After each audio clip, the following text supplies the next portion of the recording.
The convent of St. Althea lay where the forest thinned into stone, its walls breathing cold even in summer. Moss clung to the mortar like old grief, and the bell tower leaned a little, as if listening to the earth beneath it. At dawn, when the fog still pressed its mouth to the ground, the sisters rose in silence.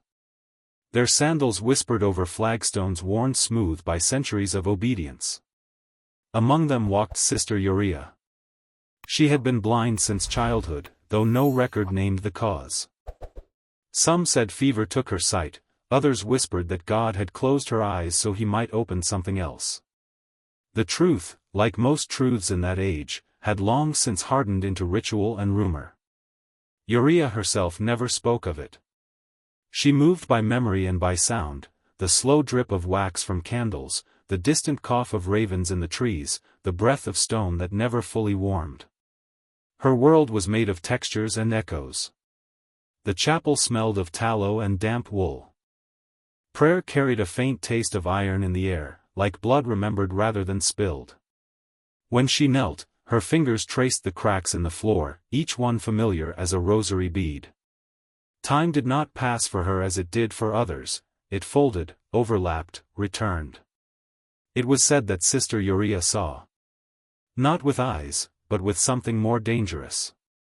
She spoke rarely, and never in the heat of fervor.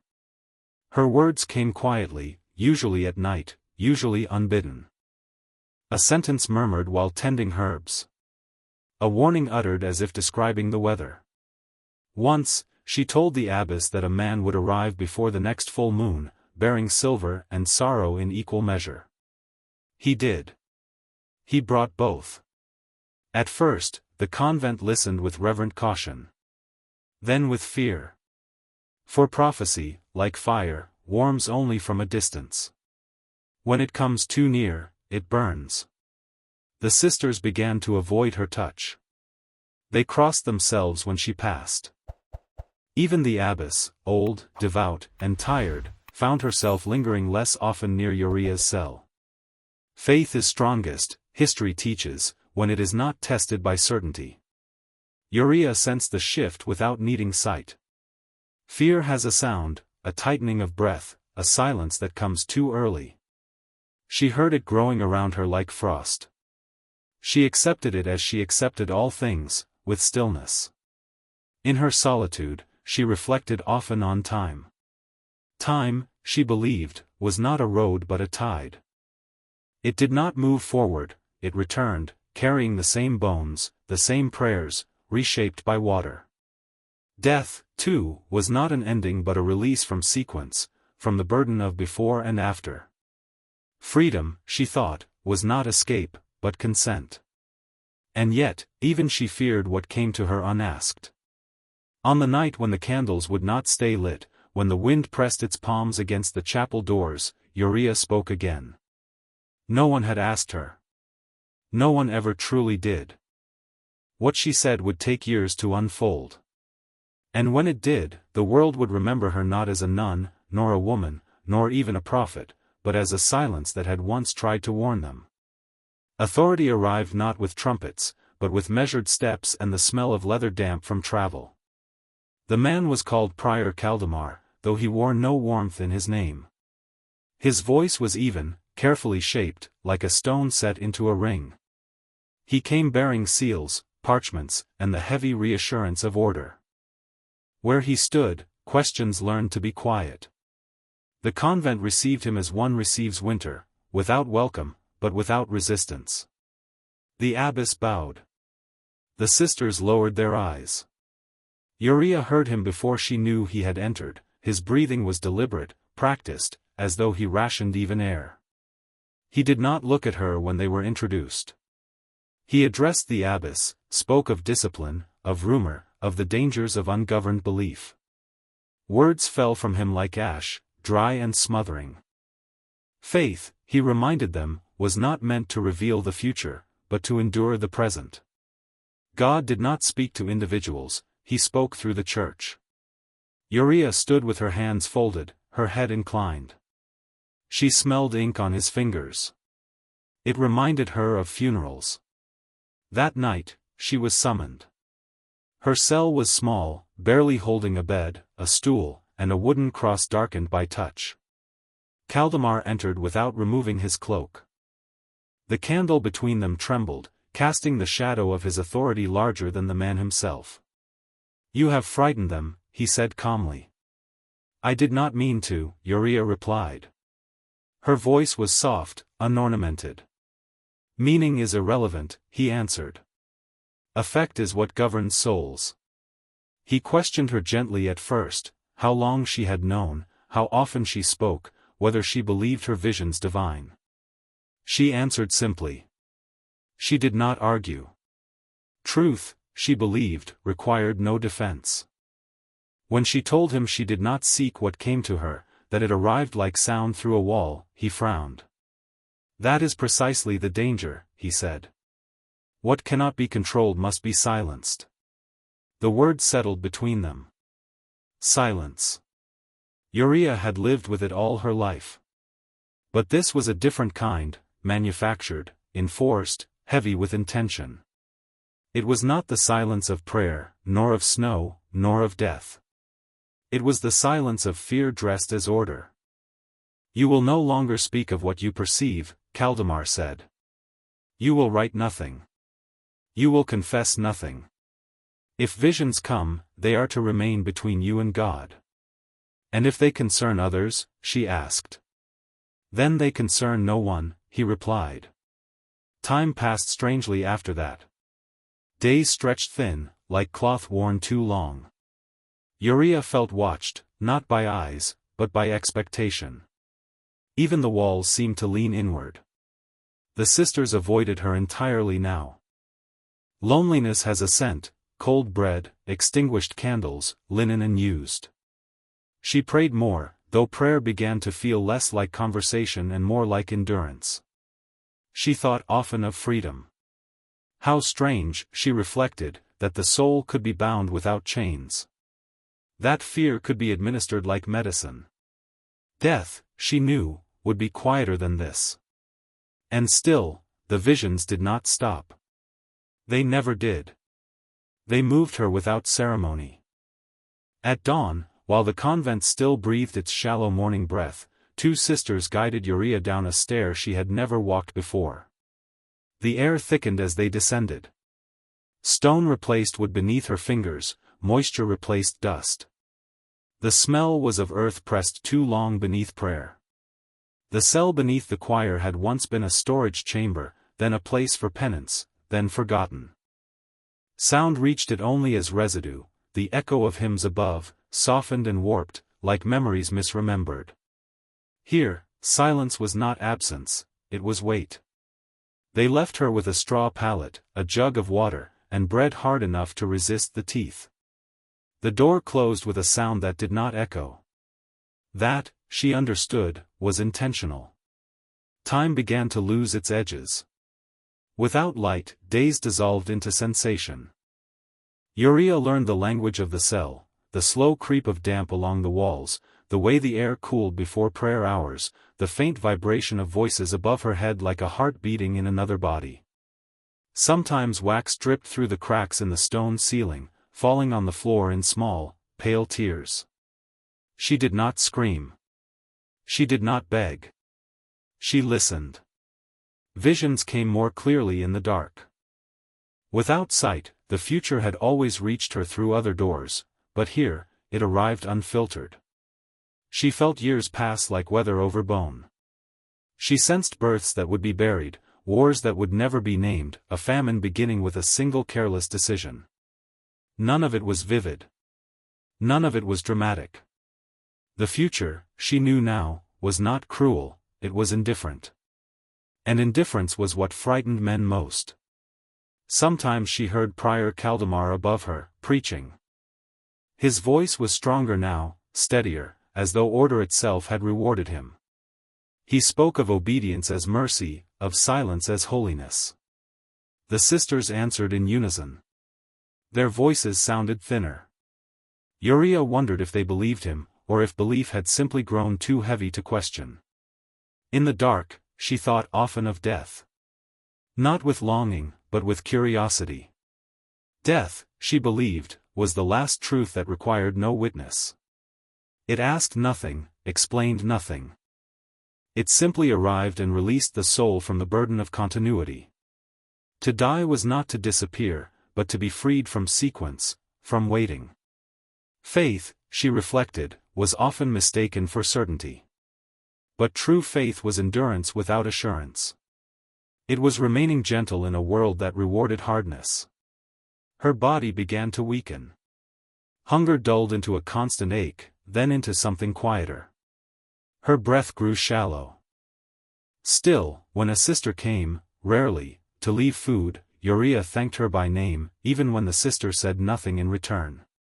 Compassion, she believed, must not depend on response.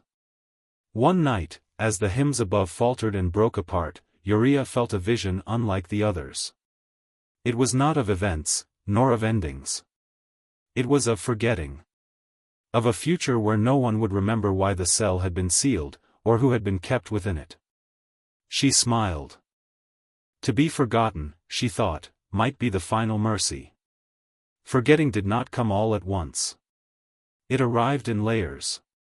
First, her name thinned. Fewer mouths shaped it. Then the reason for her confinement softened into vague language, for her own safety, for the good of the sisters. Finally, even the cell beneath the choir became merely that place, mentioned only when repairs were needed or silence required explanation. Yet Uriah remained. Her body persisted out of stubborn mercy rather than strength. She learned the slow arithmetic of survival, how many sips of water to last a day, how to soften bread against stone, how to rest without truly sleeping. Dreams came anyway. They smelled of ash and summer fields. They carried sounds she could not place, bells rung in cities not yet built, children crying in dialects unborn. Sometimes she laughed quietly. Sound startled her now. Above her, the world rearranged itself. She heard new voices in the choir, younger, sharper. Old sisters vanished from the rhythm of footsteps. Authority changed hands as it always did, without announcing itself. Prior Caldemar's voice aged, then cracked, then disappeared. Another replaced it, equally certain, equally afraid of disorder. Power, Uriah reflected, was a fear of silence pretending to be guidance. In the dark, she touched her own face, tracing its thinning contours. Flesh, she knew, was patient. It accepted decay without complaint. Time did not wound it, resistance did. Death would not be violent. It would be precise. Like closing a book whose meaning had already been absorbed. Her faith no longer asked questions. God, she felt, was not offended by doubt, nor pleased by obedience. God was presence, quiet, uninsistent, unwilling to force himself into history. Men did that well enough on their own. Once, during a winter storm, the ceiling cracked. Meltwater poured in, cold and sudden. Uriah sat upright, letting it soak her habit, her skin. She breathed in the scent of stone newly opened, of earth remembering air. For a moment, she felt almost free. She wondered if anyone would notice if the cell collapsed entirely. No vision came to answer her. And that, strangely, comforted her. Perhaps the future no longer needed her. Perhaps it never had. She understood then that prophecy was not about control. It was about witness. And witness, once given, could not be undone, even if buried. When the water stopped, the darkness felt deeper. But it was no longer hostile. It was familiar, like a hand that had learned her shape. What is erased, Uriah thought, still breathes. And what breathes, in time, forgives. The body knows before the mind admits it. Uriah felt the change as a loosening, as though something long knotted had begun, at last, to yield. Hunger no longer argued. Cold no longer demanded attention. Pain softened into distance. Her breath, once counted, now arrived when it wished and left without urgency. Time thinned. Moments no longer followed one another, they rested together, overlapping like pages pressed too tightly. She remembered childhood, not images, but warmth, a hand guiding hers, the smell of bread torn open, a voice reciting prayers too old to belong to anyone. Memory, she realized, was not sight either. It was presence returning. Above her, the choir sang a funeral hymn. She did not know for whom. It struck her then, gently, that no one would sing for her. No bell would be rung with intention. Her passing would not interrupt the schedule of the living. And in this, there was no cruelty, only order continuing as it always had. This was the true shape of power, not violence, but omission. She reflected on freedom one last time. How many had believed it meant choice, or movement, or escape? Yet freedom, Uriah had learned, was the ability to remain oneself when stripped of witness. To think kindly without reward. To endure without explanation. To die without having been permitted meaning. Faith remained, though it had changed form. It no longer sought God above or beyond. It rested instead in the belief that nothing lived in vain, not even what was hidden, not even what was feared into silence. If creation was truly held together by divine will, then even forgotten lives contributed their weight. The cell smelled of damp straw and stone. Somewhere, water dripped steadily, marking time she no longer needed to count. Her fingers, numb now, traced the floor one final time. The cracks were still there. They had not moved. Neither, in truth, had she. Her last vision did not show the future. It showed a single moment, long after her bones would have thinned into dust, a sister pausing during prayer, uncertain why her chest felt suddenly heavy. A hesitation. A silence held longer than required. That would be enough. Uriah exhaled. There was no struggle. No revelation. Death arrived as a closing, not of doors, but of questions. And in that closing, there was mercy. Years passed, as they always do, without regard for meaning. The convent of St. Althea endured for a time, then diminished. The forest pressed closer. Stones loosened. Roofs learned the language of rain. Records were moved, then lost, then misremembered. History, like faith, prefers clean lines, it smooths what resists explanation. The cell beneath the choir was sealed when the floor above began to sag. No one could say exactly why it had existed. No one could say who had last been placed there. The space became a footnote of stone, and then not even that. Yet silence lingered. Those who prayed in the chapel sometimes described a heaviness that arrived without warning.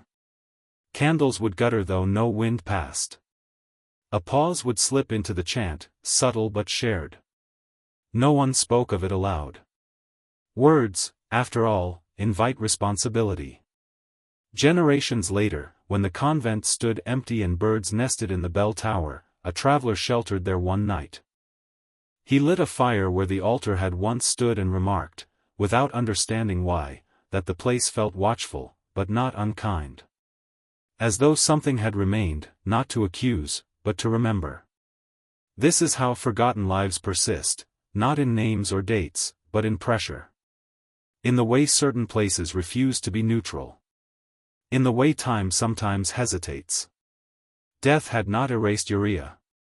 Nor had prophecy preserved her.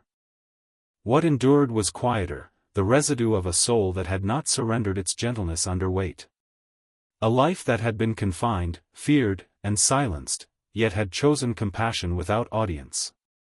History would never record her as a visionary. The Church would never name her martyr or saint. Power does not commemorate what reveals its fear. But time, patient, impartial, kept her in another way. Not as a warning. Not as a miracle. But as proof that even in isolation, even beneath stone and silence, a human life may remain faithful to itself. And that such faith, though unseen, bends the world in increments too small for rulers to measure. That is the bitter truth. And the beautiful one.